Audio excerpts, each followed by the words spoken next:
guys, Jeff with Bennington Elkhorn Valley Railroad here, continuing my station platform project, building a canopy, and actually want to build one that kind of conforms to the curving platform. So what I start out doing here is actually using a piece of paper and a colored pencil.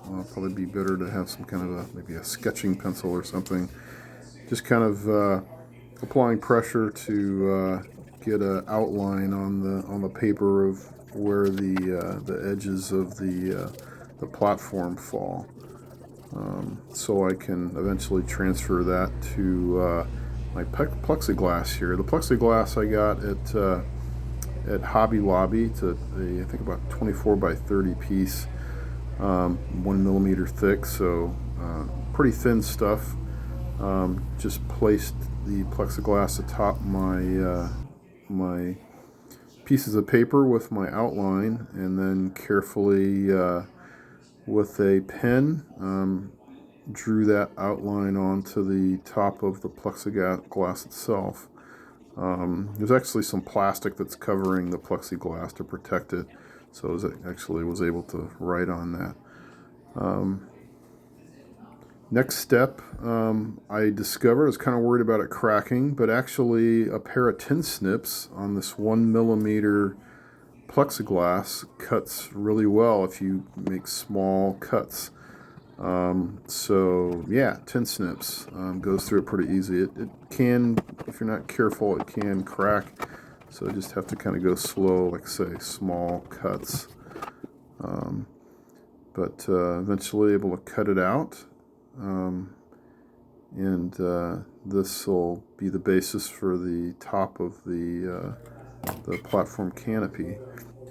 Once cut, just checked the canopy against the platform itself, make sure it was close in size. It turns out it was, so I didn't have to do really additional cuts.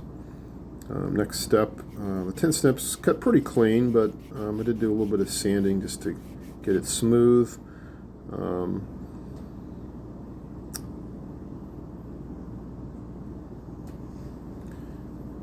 After sanding, focuses on the framework, and I used Evergreen Scale Models strips of a couple different sizes, one for the supports, a bigger size for the supports, the thinner size for the framework. I was actually kind of concerned how it would adhere to the plexiglass, but using the standard Testors liquid cement, it actually stuck really quick. It was almost like super glue, and there was a little bit of curvature there, so I had to hold it in place to conform to the curved edges of the canopy. So I was pleased how that worked. It's just the Evergreen strips are just polystyrene, so again, I was a little bit concerned about how it applied to the plexiglass, but it actually worked out really well. So this is the most tedious part. Obviously the outside frames are pretty long pieces, so those went relatively fast. But after that, the smaller horizontal pieces, which you'll see coming up here, obviously took a lot more cutting and testing the length, just because across the curve the width between the framework on the outside changes, which kind of gives it a modern look, and that's kind of what I was going for, is trying to have kind of a modern platform.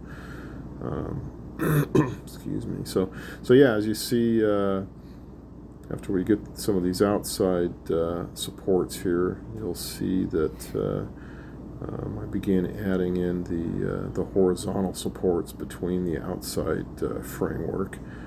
Just cut a little piece there to gauge my distance between each one. I'm not an exact person, so I was going pretty quick.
Next up is the supports, using the thicker polystyrene strips. I cut them long enough that they would go down to the width of the foam board underneath the platform. As you can see, I added a second horizontal support to kind of enclose each one of the vertical supports going into the platform. Again, I was amazed with how quickly the Testors liquid cement set up between the polystyrene strips and the plexiglass. So didn't have to wait long for those to stick.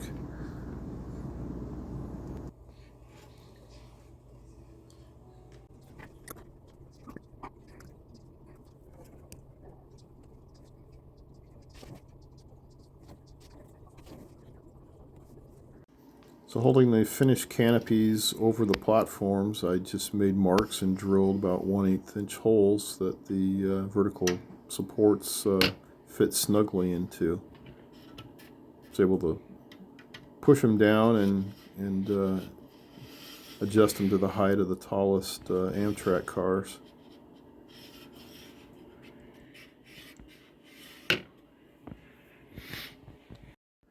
So still have some paint detail work to do on the platform, but the basic platform and the canopy are completed. My goal was to come up with kind of a modern looking platform, and I feel like I got it. So just using nothing more than this 1 millimeter thick plexiglass from Hobby Lobby and Evergreen's polystyrene strips for creating a framework. I think it turned out pretty well. Next steps after this will be to create a concourse that's going to go across all the tracks from the station to the opposite side, and then from that concourse, I will have a couple escalators that'll run down through the top of the canopies down to the platform for the passengers. But yeah, excited. Feel like the Burlington station is finally looking like a station and ready to start handling passenger traffic. Thanks for watching the progress.